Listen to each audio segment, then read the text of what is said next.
Senhor esteja convosco. Ele está no meio de nós. Proclamação do Evangelho de Jesus Cristo, segundo Marcos. Glória a vós, Senhor. Estando com seus discípulos em Cafarnaum, Jesus, num dia de sábado, entrou na sinagoga e começou a ensinar. Todos ficaram admirados com o seu ensinamento, pois ensinava como quem tem autoridade, não como os mestres da lei.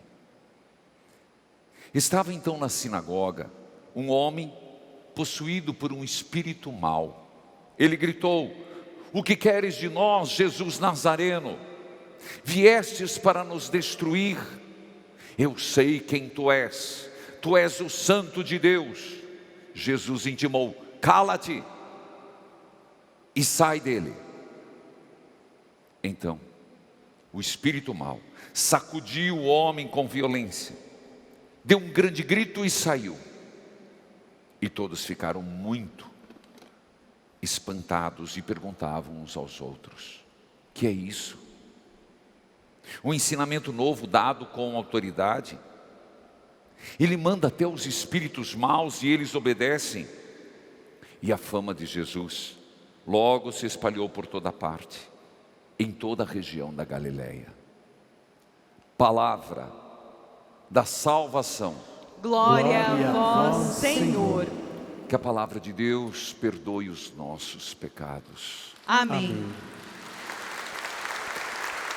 Filhos queridos, cantemos só um refrãozinho de Nossa Senhora, Ave Maria, vamos, daquele das Santas Chagas. Filhos queridos, vai. Ave Maria, Ave Maria,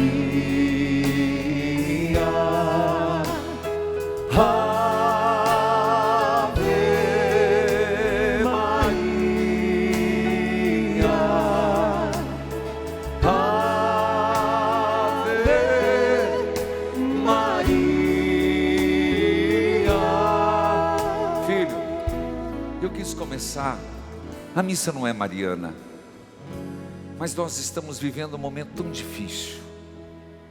E nós fizemos questão de colocar aqui no santuário, dia 11 de fevereiro, é dia de Nossa Senhora de Lourdes. E é dia dos enfermos.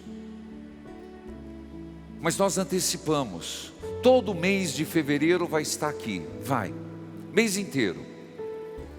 E nós vamos, filhos, pedir para Nossa Senhora nos ajudar. Eu diria nesse fim de pandemia, mas é um fim que está demorado, está sofrido.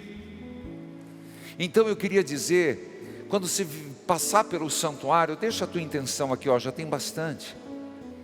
E eu quero começar, equipe de evangelizar, eu quero trazer todas as missas, os pedidos. Você liga 3221 6060. Eu confesso, às vezes a gente fica desacorçoado.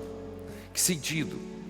A gente vai rezando, Nossa Senhora proteja de um lado, proteja do outro, mas a pandemia, o vírus está chegando, gente. Eu não sei se é porque tudo chega para mim de nomes e pessoas, o coração da gente fica apertado, não fica? Gente morrendo, gente que a gente conhece. Então é hora da gente pedir, Senhor, que venha logo essa vacina, sem demora. Que venha logo, meu Deus, que não dificulte-se isso. Então, está aqui. Eu sempre gosto de pensar que esse santuário é um pouco a UTI, até de quando eu estou angustiado.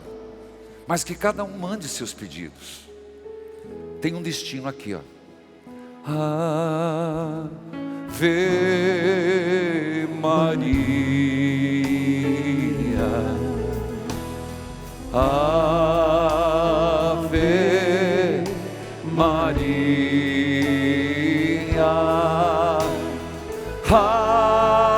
Ave Nossa Senhora de Lourdes, rogue pelos doentes, pelos enfermos.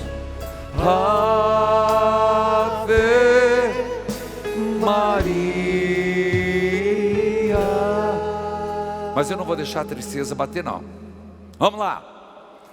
Filhos queridos, quem tem acompanhado todo domingo é uma dádiva, viu? Felizes somos nós que podemos acompanhar todos os domingos. E dá para dizer que nós estamos nos primeiros domingos do tempo comum. Fácil de lembrar. Batismo de Jesus. Depois, o segundo domingo, quem consegue lembrar? Jesus que diz a palavra que abre o Evangelho de Marcos. Convertei-vos e crede no Evangelho, o reino dos céus está entre vós. Domingo passado, quem arrisca? Jesus escolhendo os apóstolos. Hoje não. Ele já foi feito o preâmbulo inicial. Então Jesus, Marcos já coloca ele na nova casa. Onde que é? Onde que é a casa de nosso Senhor? Que ele toma posse? Cafarnaum, casa de São Pedro, meu filho. E lá acontecem alguns fatos, diferentemente do que a gente vê. Jesus é profeta por excelência. Mas para chegar lá, vamos primeiro na primeira leitura. Quem tem aplicativo em casa pode acompanhar do livro do Deuteronômio. Deuteronômio capítulo 14, 18, versículo 15 a 20. Mas alguns versículos antes, quando eu estava fazendo minha Lexio Divina, está escrito aqui: todo israelita que for a magia, bruxaria, adivinho e sortilégio, que seja morto. A lei era essa. A lei era clara.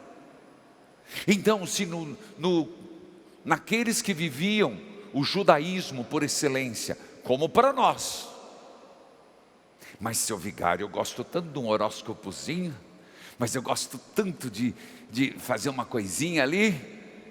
Meu filho, nem para eles, nem para nós. Eu sei que está dentro de nós sempre essa vontade de prever o futuro. E há quem se deixa levar por bruxaria, por magia, por sorte e por tantas outras coisas. Quero lembrar que isso era e é abominável diante de Deus. É logo depois desse versículo que vem o texto de hoje. O povo, cadê os profetas? Estava faltando profetismo. Profeta não é aquele que o adivinho. Profeta não é aquele que vai ler o futuro. Profeta é aquele que tem por objetivo, por conhecer, estar mergulhado em Deus, por conhecer os desígnios de Deus, ser uma pessoa de Deus, consegue interpretar os fatos presentes com um olhar diferenciado. Vou dar um exemplo. Se alguém me vier com uma pedra de vidro de rubi, falar isso aqui é um brilhante, eu falo, nossa, é um brilhante. Verdade, eu não sei. Se alguém chega a me dar uma coisinha assim, às vezes tem gente que faz doação, peças de ouro, mas por favor eu não guardo na igreja, já são despachados. Dá uma peça, é ouro, eu não sei dizer se é ou não é, aceito como tal. A gente não tem esse olho clínico, você tem? Eu não tenho. Eu quero usar esse exemplo para as coisas de Deus, o olhar clínico, a sensibilidade. E aqui não vem por teoria, não vem por ensinamento de escola, não tem escola que ensina isso. É essa intimidade com Deus. Os santos tinham, as pessoas que às vezes não têm um estudo, têm essa perspectiva, têm essa sabedoria, têm essa santidade. São olhares diferenciados, olhar clínico, e consegue perceber, aqui é a ação de Deus, aqui é a ação do inimigo. Filhos, o Evangelho, a primeira leitura fala disso. Eu suscitarei um profeta, estamos falando de Moisés. Tanto que Moisés é um profeta, tanto que ele se torna um intermediário entre Deus e os homens. Só para ter uma noção, em Números está escrito que o povo não queria ver Deus face a face, não queria, era muito temeroso ouvir Deus. Então eles pediram: Senhor, não fale conosco, mas fale por Moisés. Então Moisés, só para você lembrar, quem é que subiu o Monte Sinai? Moisés. O povo ficou lá embaixo. E assim sucessivamente. Na hora da intercessão era Moisés, o profeta, que depois voltava e era fiel àquilo que Deus falava. Portanto, ele é um modelo, um exemplo de profetismo. Filhos, quero lembrar, em Números também tem um texto onde o próprio Moisés vai dizer: como eu gostaria que todos fossem profetas. Nos Atos dos Apóstolos, capítulo 2, quando o Espírito Santo desceu sobre os apóstolos, todos se tornaram profetas. Nós, pelo batismo, as 3 dimensões da unção: profeta, sacerdote e rei. Agora eu te pergunto, se uma pessoa está com sede, ela bebe qualquer água. A primeira leitura pergunta: está faltando profetas? Então o povo está procurando o que não é de Deus. No mundo de hoje está faltando profetas, está faltando a palavra, está faltando a autoridade ao ensinar, os frutos dessa palavra na vida. Por isso as pessoas também por isso, por não querer compromisso, por querer o caminho mais fácil, por querer atentar contra Deus, mas estão bebendo de qualquer água. A primeira leitura fala sobre isso. Por isso que o Salmo, se você escutou bem o Salmo, o salmista pede constantemente nesse invitatório: não fecheis o vosso coração, ouve hoje a palavra, a voz do Senhor. Vamos ao Evangelho. No Evangelho, aquilo que é Moisés no Antigo Testamento, e de fato é o modelo, eles esperavam o profeta, e Marcos quer mostrar Jesus o profeta. Vamos aos fatos. Na cidade de Cafarnaum, num dia de sábado, nós hoje celebramos o dia do Senhor. Que dia da semana? Que dia, meu filho? Domingo. Dominus, domingo. Mas por que, padre, antes era sábado? Não me canso de explicar. Acredito que água mole em pedra dura tanto bate até que fura. Porque nosso Senhor ressuscitou no primeiro dia da semana. Então segunda-feira quer dizer que tem um primeiro. Por isso nós não somos sabatistas, nós somos do ressuscitado. Então, mas Jesus no dia de sábado foi à sinagoga, em Cafarnaum. Alguns aqui visitaram comigo, ou com outras viagens. Existe até hoje a sinagoga lá, naquela cidade. Jesus foi lá. O que acontecia numa sinagoga? Havia sempre um rabino. Sempre tinha um rabino. Ao rabino competia fazer as explicações. Porém, qualquer judeu de maior idade podia pegar a leitura e fazer uma homilia. Isso mesmo. No entanto, o que é que essa pessoa fazia? Geralmente, ela não ousava interpretar, ela não ousava sair da risca, repetia uma boa explicação de um outro rabino, ficava numa zona confortável, era repetindo os comentários daqueles que já fizeram comentários. Acontece algo diferente com Jesus hoje. Jesus vai lá e ele faz a homilia. Tem um outro texto de Lucas, diz que ele foi leitor, mas aqui ele foi lá. Ele pegou os textos que ele conhecia dentro da sinagoga E ele começou a ensinar. Entendeu o que eu estou falando? Ele começou a explicar. Só que a diferença é que ele, porque vivia em Deus, ele não ficou repetindo o que os livros diziam, o que os rabinos, porque a pior coisa é uma pregação assim, que você, é verdade, você fala uma frase e já cita o autor. Primeiro que eu tenho um pouco de dúvida do autor. Segundo, porque você não confia no que você está dizendo, você precisa corroborar. Às vezes é preciso, mas nem sempre. Neste caso, Jesus se baseava na experiência que ele tinha do Pai.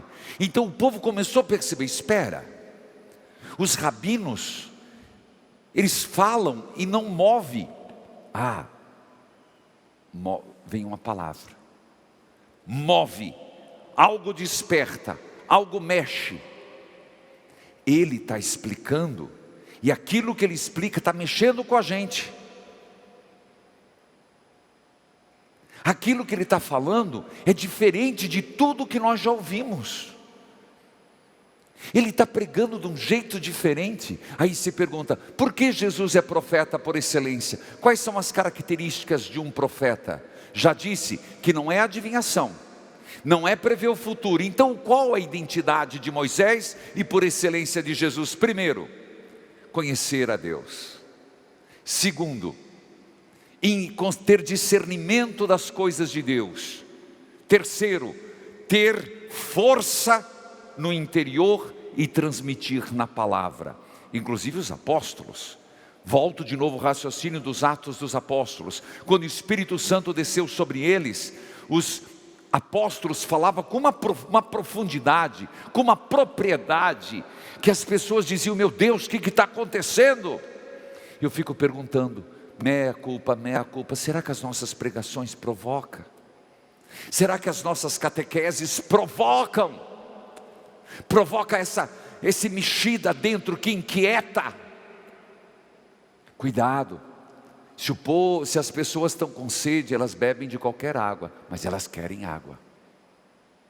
Será que as nossas comunidades, aqui, falam do santuário, mas aqueles que estão nos acompanhando percebem isso?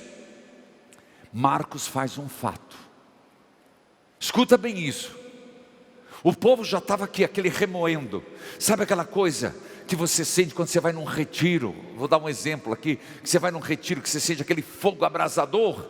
Naquele momento, olha que interessante, havia um homem dentro da sinagoga, que antes de Jesus falar, ele estava lá quieto, não incomodou ninguém. O inimigo não é tonto, o espírito mau não é tonto. Você acha que o espírito demoníaco ou impuro, ele fica fazendo bagunça? Não, ele fica aqui dentro de nós quietinho, ele só aparece de vez em quando. Ele é feio, que é o diabo, mas ele não mostra a sua feiura. Estava lá o homem, mas quando Jesus falou num discernimento de Deus, quando ele falou com força de Deus, o espírito mau se incomodou. É assim, meus irmãos, a palavra de Deus, quando chega nos nossos ouvidos, quando ela é falada com unção, quando ela é proclamada com unção, profetas, nós estamos precisando de profetas, e profetas no mundo de hoje, não é só padres não, cristãos, pelo amor de Deus, sejam profetas, pregadores, anunciadores, intercessores. Nós estamos precisando de profetas, porque o povo está com sede. Aquele homem que estava quieto, o diabo rosnou, e veja o que o diabo disse: que queres de nós? Fala no plural, Jesus Nazareno. Foi Jesus falar, a palavra de Jesus tem autoridade, a presença de Jesus incomoda o mal.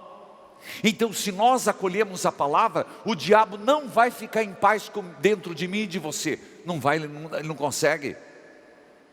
Não vai. Ele vai rosnar, ele vai agir com violência. Vou chegar lá.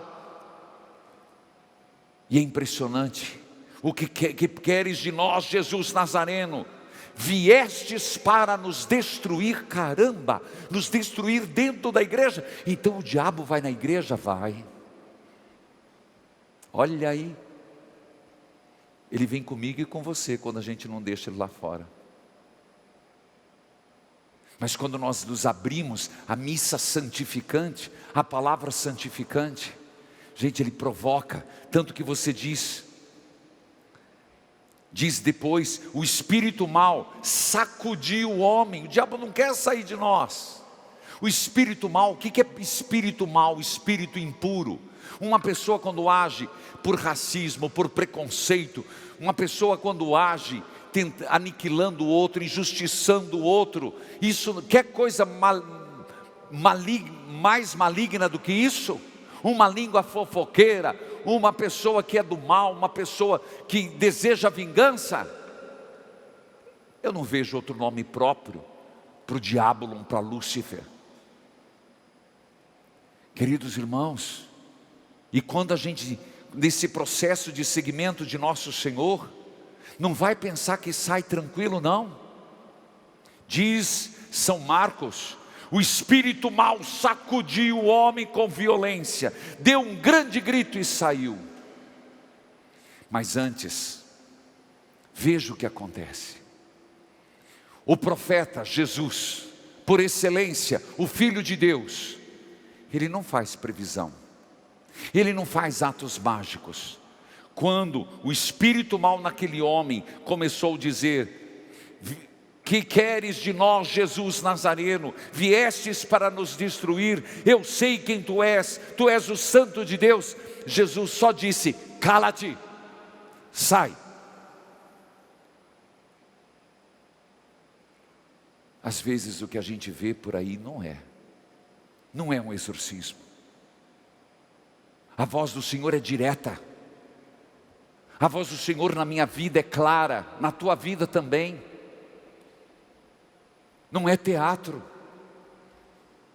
Por isso que o Senhor, essa voz do Senhor chega no meu ouvido,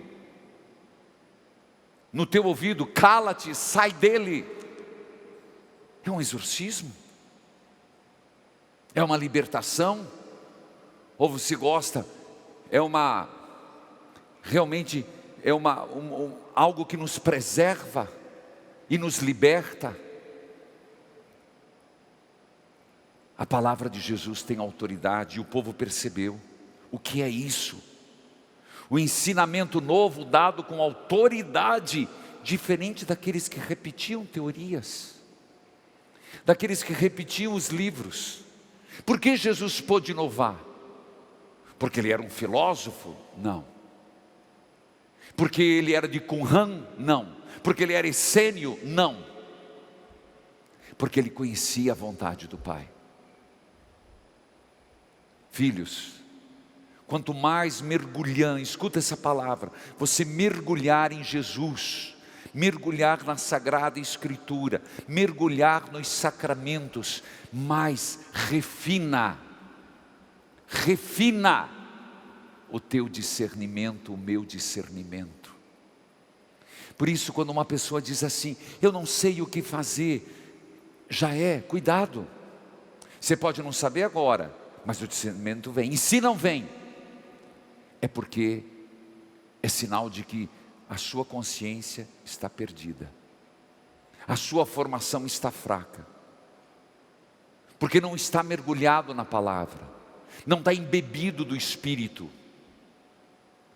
Queridos filhos e filhas, vamos pedir a Deus nosso Senhor, que essa palavra de autoridade chegue a mim e a você, e que esses espíritos imundos, impuros. Por que impuros? Porque uma pessoa que tinha dificuldade, que tinha problemas, ela não podia fazer os ritos, era impura. Quanto aqui, não se trata de fazer ou não fazer os ritos, se trata de tudo aquilo que tira a nossa dignidade de filho de Deus, nos faz impuros. A impureza é isso, não ser parecido com o Pai. A caminhada com Jesus para sermos discípulos e missionários continua. Caminhemos com Ele, firmes.